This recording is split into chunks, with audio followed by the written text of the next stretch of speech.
Hello guys, I create a quick diagram for you guys to understand how to wire your chime.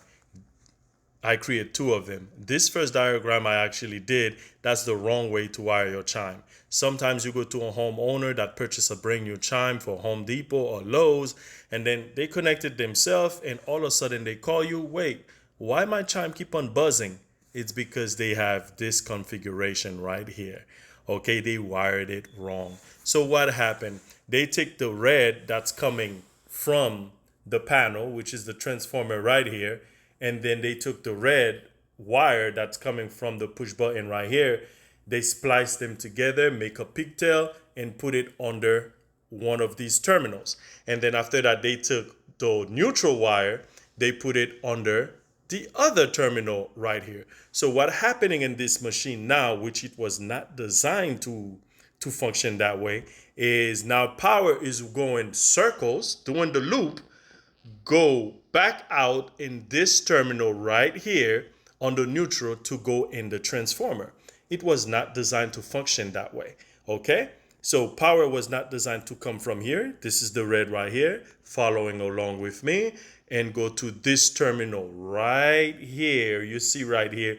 Then the jump to go do the neutral to go back to the transformer. That's the wrong way to do it. That's gonna burn out your chime box within like 10, I think 16 hours of the chime keep on buzzing that way would cause it to burn out. Okay, so let us switch this configuration. Let's jump to the other diagram I create for you, which is going to be the correct diagram.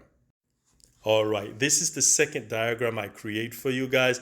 That's the correct way. So as you can see it's less clutter on the screen. You know what happening here, you come here, power is going from here, jump from this screw to the other screw to go, and the push button, from the push button, make a full loop, splice inside of the chime box to go back in the transformer.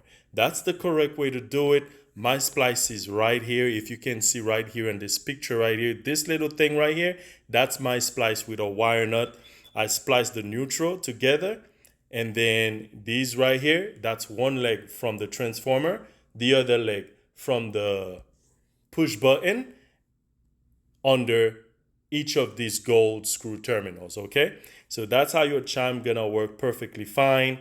And then your splice happen right back here, and then this little wire you see right here, that's a representative of that. I didn't have any wire nut, that's why you see I put a rectangle box up here, signify a splice is happening in the circuit. Okay, so really power come from the red here, following up, jumping up from the other screw, keep following up outside, then make a full loop, go back to the transformer. That would be the correct way to wire your chime box. You won't hear the buzzing. It's just gonna work smooth. When you press this guy right here, this will ring without no extra buzzing. That would be the correct way to power. Follow up in the next video, okay guys? So think of your chime box as a diode. Power only flow one way, okay? Or current only flow one way, just like a diode.